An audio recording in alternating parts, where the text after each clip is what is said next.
Hey, greetings, everyone. Lieutenant Colonel Alan West, and welcome to the Steadfast and Loyal podcast. You gotta light 'em up before they burn it down. Better dig deep, put 'em in the ground. Blood on their hands, they're hellbound. Save us all. They're gonna burn it down. Save us all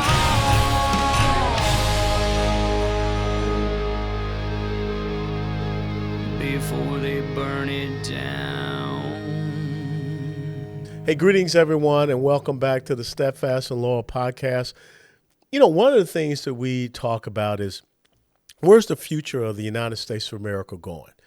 You always hear all the negative aspects, all the bad things about, the younger generations that are out there. But so often I see things that really do, it encourages me. Because there are those bright, shining stars that are out there. There are those young constitutional conservatives. There are those young, Christian men and women that are out there that are ready to step up and take their place in the gap on freedom's ramparts and frontier. And so I want to talk today with one of those young ladies, and I had the pleasure of working with her very closely, and personally. And Kaitlyn Schober has written an incredible book. Kaitlyn Schober is currently based down in Austin, Texas. She is truly behind enemy lines there as a constitutional conservative, but she applies the leadership skills acquired from running a fitness franchise. Now, Kaitlyn's a young woman and already has had a fitness franchise, and of course she sold it. But working on the 2022 gubernatorial campaign of yours truly to influence culture, Kate is passionate about educating, encouraging, and empowering others to be the person they were created by God to be. She has written an incredible book called 99 Days Across Texas, Lessons Learned on the Campaign Trail with yours truly, Lieutenant Colonel Alan West, about the people, places, and the future of Texas. We're joined now by Kaitlyn Schober. Kate, so good to see you, and so, just glad to have you here on the Steadfast and Loyal podcast. How you doing? I'm good. Thank you so much for having me. It's an honor to be here. Let's talk about your fitness franchise and business that you had. When did you start that? At what age? And what did you learn from being that, small business entrepreneur? Yeah, so actually I signed my contract on my 19th birthday and I bought a franchise. And so I operated just locally here in Austin, and I learned, what it takes to get clientele and run your business. And I was able to help launch in a few different states as well. So I just learned, management and how to take care of your people. And really for me, it was less about the numbers in the business, but it really was about just caring for people and building relationships with them. And so I've used that philosophy in all my work, where it's really about the people. And when you treat people well with excellence, then the numbers work. So yeah. And so what ended up causing you to sell that? Because you went through the COVID, and I think that had a lot as far as developing your sense and understanding of the philosophy of governance. When all of a sudden you saw, these edicts, orders, mandates, and decrees coming down against your business, and it was taken away from you, but yet other businesses were allowed to thrive and prosper. So tell us about that evolution and how that affected you. Yeah, 2020 is what opened my eyes to really the importance of who you're electing as your politicians in our government. My business was shut down, so I was deemed non-essential. There was a night where I had to turn people away because they said you can only have 10 people and they had to be 6 feet apart, and, cops were kind of rolling around. And so it really hit me when my church was shut down here in Austin, my business was shut down. And then I look around and Walmart's open, the liquor store's open, and I had to turn my clients away. And then also, as it progressed, I even got to see the difference between Travis County here in Austin and then the neighboring county in Williamson County, where my co-franchise owners just 5 miles away were open, and yet because of Travis County, I was still closed. And so I started looking around for like who is speaking up against these just mandates. Nothing has passed in the House or the Senate. None of these are laws, and yet they're saying you have to shut down your business, you have to shut down your church. So that's what really made me start to pay attention to who's running this thing, who's in charge. It's interesting because, when you go and you look at COVID, I think without a doubt it was a horrific period, but it was also a period that the scales fell off of so many people's eyes. Yeah. That's why we see what's happening there now today with school boards, because parents all of a sudden saw what was going on in these centers of indoctrination when their kids are there at home and they're at home and they're looking and saying, What are they talking about? What's going on?" So this awakening that happened for you, then it inspired you to take a little leap of faith. And I remember when you first came up and spoke with me, that was a very important moment, because I saw you as this young person that wanted to get engaged, and you have been personally affected. You know, Kate, you made an incredible leap of faith, because here you are, a young lady, never really been engaged and involved in the political process. And like we said, the scales have fallen off your eyes because you saw your church being shut down and you saw your business being closed. There's no constitutional authority for any political official to declare who or what's essential. And it's even worse in that we really did not have an emergency, a 99.5% recovery rate for a virus. And as well, the governor of the state of Texas, his emergency declaration powers only go for 30 days. Tell us about the leap of faith that you took in saying that, I want to get involved in this. Yeah, it definitely was a leap of faith. But watching the business get shut down, watching the church get shut down, it just struck a chord so deep. And it was the principle of the mandates and how we aren't abiding by our proper rule of law anymore. And it felt like people weren't paying attention to that. And so I just felt this burden. And then as I was looking around at who's speaking out against this, who's, speaking for the truth of how we're supposed to operate and run and what is constitutional and what's not, that's when I found you. And so I first kind of found you on social media, stalking your YouTube channel. And then I got to hear you a few times down in Austin when you were chairman of the Republican Party. And your mission and your words of truth resonated so much that when the opportunity to work on your campaign came across, I just knew that that was a risk that I was willing to take. And I think the lessons I learned were just profound. And it's worth it to take the leap of faith because you can learn so much along the way. Well, I figured I had to say yes to you because you are a black belt, I think, in Taekwondo, and you probably would have, kicked my, 60-year-old butt if I had said no to you. So I acquiesced. And your dad, had been working with us at the Republican Party of Texas as well, so he facilitated that introduction. So all of a sudden now you make this leap of faith, and you come up. And you've put together this incredible book, like I say, 99 Days Across Texas. Talk to us about this book. Talk to us about the mindset that, enabled you to write this book. And obviously you were taking many copious notes along the way. And I loved how you structured this book because you talk about the issue, you talk about the policy solution, but you also talk about the biblical worldview. And I think that is what Christian constitutional conservatism is all about. You're not just ranting and raving, this is wrong, this is bad. You're giving people solutions. So talk to us about the issues that you bring out. Talk about how you came up with this structure. Yeah, so the book really started out as me just processing the campaign, getting to work with you. We went down to the border. We got to talk or be in school boards and talk to parents, and all these problems I kept seeing. I didn't even realize they were going on.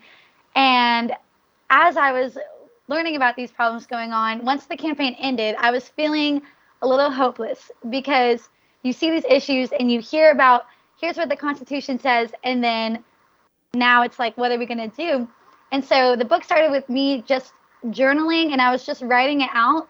And then as I started writing these different things that I saw, I started writing, well, what does the Constitution say about that? So, for example, the first chapter section is talking about protecting our border. And so it talks about how Texas is the number one state for human and sex trafficking, and how fentanyl overdoses are the number one cause of death for adults 18 to 45. And so these are real problems. But then it puts in the constitutional perspective, which is what we as a state have the authority to do. And then I took it a step further, because before being a conservative or a Republican or whatever you want to call it, is I'm a Christian, and I had to put my head on my pillow at night and be good with God. And so I decided to dig into the Bible and say, what does the Bible say about these issues, whether it's border or education or child gender modification, these heavy topics? It's, what's the problem? What do we constitutionally have the authority to do? And then what does the Bible say, so that we can have full confidence knowing that we're backed up in every area. And so we can speak the truth without being afraid and having confidence in that. So that's how the format came. It was just me processing the experience and then writing it in a way where people could come on the journey with me. And it's also important because you put in personal anecdotes. I mean, people can actually get a sense of you being out there and going through these things. And you tell the story about how you were down at the border and you were just going to walk out and go to the bus to get some materials. And a guy told you about how that's probably not a good idea. Can you elaborate on that story? Yes. So you were doing a meet and greet at a restaurant down, I think we were in Zapata County at that Hmm. time. And I was going out to the bus, which was probably 30 yards away, maybe, to get some yard signs. And as I'm walking out of the restaurant, one of the people who was traveling with us, he grabbed my arm and he was like, "Do not walk out there by yourself." And then he walked with me to the bus, and he's pointing out, that's a member of the cartel. This car was like running into the driveway. It was just very eerie, and it was tense, and it kind of shook me up for a second, because I realized that the people who we were meeting in that restaurant, these are good families. These are like, they've got their kids in the schools here, and the fact that I can't walk out of a restaurant to a bus just in the same parking lot, I can't imagine the people who are living there and that's their life, and those kids and those families. So that really stood out to me when he grabbed my arm and said, "Do not walk out there by yourself." So So, what was some of the other, you talked about the border, what were some of the other, issues that really personally affected you? I know that the life issue was one, and maybe you can talk about that because you talk about a very interesting discussion that you had with some of the other campaign staff as well. yes, so we had a very interesting conversation, and on the bus there was a lot of time for conversations and kind of healthy debates, and the pro-life issue did come up, and I really got challenged on my stance and my confidence, and I got to really hammer out where what is the importance of the pro-life movement. And for me, it made me really hone in on the fact that if life begins at conception, then that life is valuable, and we should be defending, if it is a rape and incest exception, those are both victims. And so I got to personally really get my own perspective and kind of hash it out with myself. And it took a few days of processing after our conversation, where just different perspectives, but I really got to decide, hey, the Bible says, I knit you together in your mother's womb, and we can't pick and choose when life is gonna when it starts. And so from conception, that life is valuable, and we should have a government and laws that protect both victims of heinous crimes, like rape or incest, and just the importance of. I mean, this was before the Roe v. Wade stuff had passed, and so we're even in a little bit of a different dynamic now, but it's interesting watching some of the states and what they're choosing to do. And so as I looked at Maryland and Colorado, California, New York, they are or they're proposing bills that will allow for perinatal abortions, which are pretty much almost the last trimester all the way until 28 days after birth, Yeah, which means that infanticide. exactly. And so as I'm reading this and seeing what's going on, it struck a chord even deeper, because once you decide, hey, life is valuable, then things like that, it's upsetting. It's extremely alarming. No, without a doubt. Now, there was a very interesting exchange that you had with another gentleman from another campaign. And, the thing that I love, you just got a great heart. I mean, there's no doubt about it. But one of the things that you kind of have to, in this business called politics, you got to, get a little tough and get a little tough skin. And, one of my favorite maxims that I share with you, I think you came to understand it, and you did a real good job of explaining it. I was really shocked here because to me it was just common sense. But talk about that saying that I have of never allowing irrelevant people to cause you consternation. Yes, that saying definitely became real to me. So, working in the fitness industry, running a business, people would come to you because they like you and they want your training. And I just haven't experienced people not liking you within the first 10 seconds of an interaction, pretty much. And so, there was one event out in a county where I was representing you and speaking on your behalf during the campaign. And after the meeting was over, a gentleman came up to me and he pretty much, said I was naive and stupid, and how could I support you, blah, blah, blah, all the negative. And he had his finger up in my face, and it took me off guard for sure. And I did not have the tough skin that I even have now. It's in that moment, I was like, this guy is so rude. Um, and I had to process, like, this random stranger is up in my face, finger in my face. And so it made me, feel very defensive. And then a few days later, we were on the bus, and it wasn't even talking about this particular interaction, but you had said casually, never allow irrelevant people to cause you consternation. And to be honest, a lot of those words, I don't even know what consternation means. So I went and looked it up. I was like, what does this mean? And then I started diving in, and it was, you never allow someone who's irrelevant. So if they're not important or not crucial to your situation, then they're irrelevant. And then consternation means stress, anxiety, just dismay.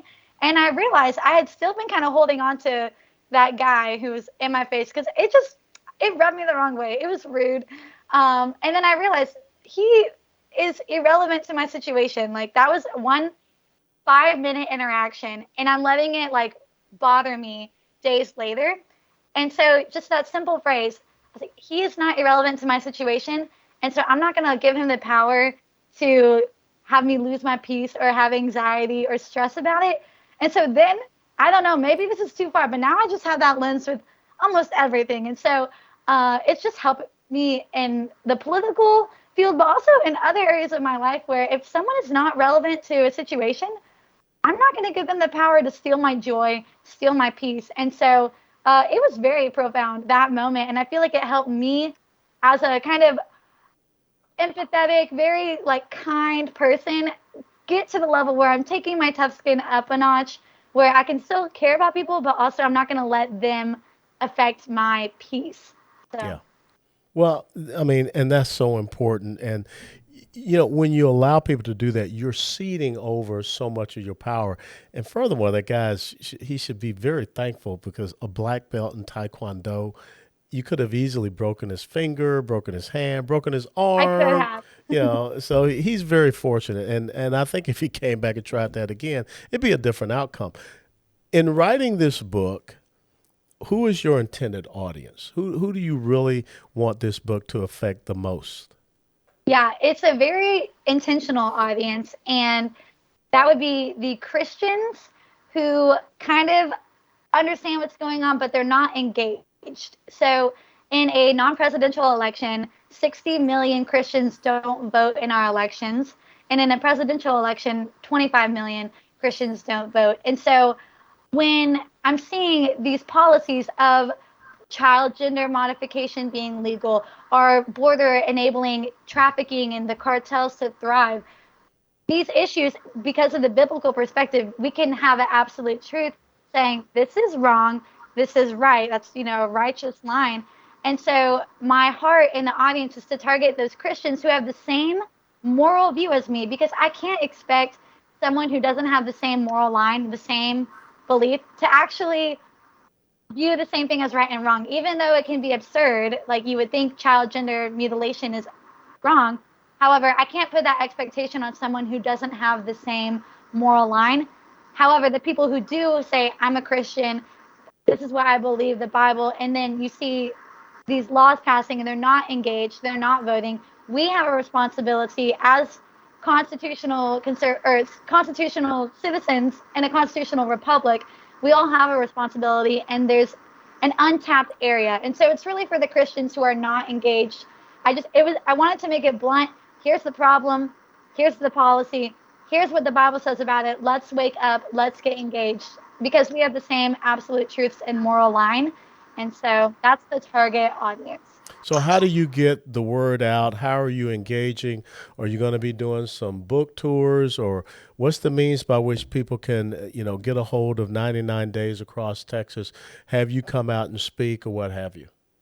Yes. So it's on Amazon, for one, which you can get it there. But I have spoke at a few different counties, just in the Republican Women's Group and things like that. But the best way to get a hold of me is on my Instagram, which is Kate.Schober, or my Facebook page, Kate Schober. And I would definitely love to do speaking events. I've got a few more booked, but that's really my goal, is just to kind of get the word out. So and Kate is spelled K-A-I-T, people. Kaitlyn is Kaitlyn, not the traditional spelling. She's a very unique young lady. Yes.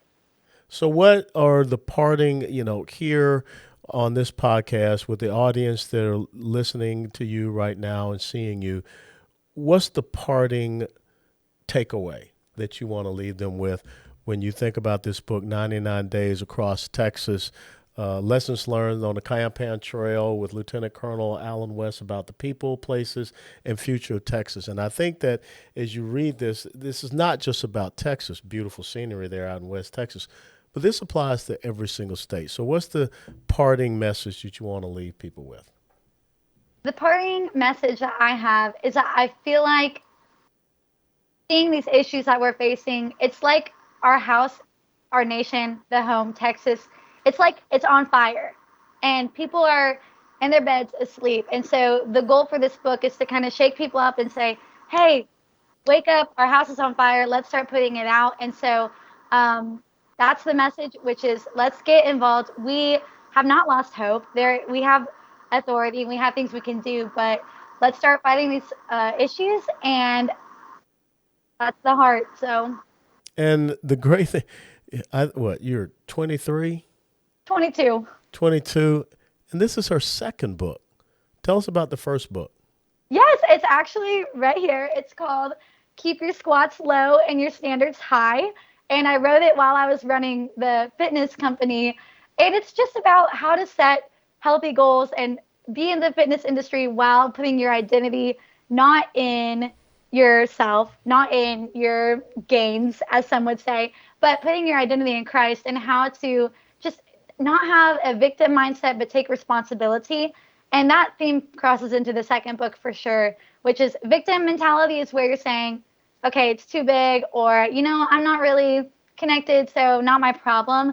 But having a responsible mentality is where you say, I'm connected, I'm invested, and I have the power to make a difference, even if it's just in my neighborhood, in my county, because local wins are what win the nation. And so it's just encouraging people to get out of the victim mentality and take that responsible mentality.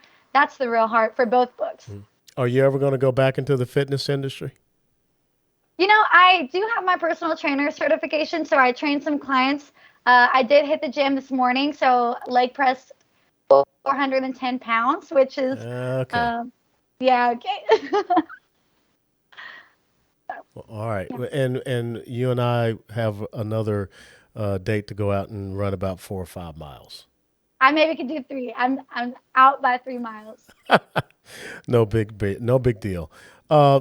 It's such a pleasure to know you and to see you and understand that your light is a bright illumination for the future of Texas and the future of the United States of America. Ladies and gentlemen, Kaitlyn Schober, Kate Schober, 99 Days Across Texas, Lessons Learned on the Campaign Trail with Lieutenant Colonel Alan West about the people, places, and future of Texas. Go out and get it. It's on Amazon. It's a great read. Once you start it, it's going to be hard to put it down. Kaitlyn, thanks so much for being on the Steadfast and Loyal podcast. Thank you so much. God bless. Ladies and gentlemen, thank you so very much for joining us on the Steadfast and Loyal podcast.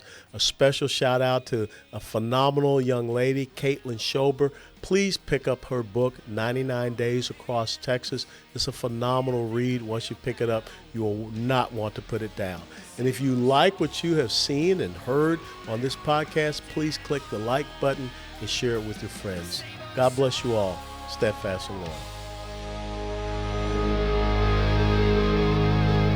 Before they burn it down.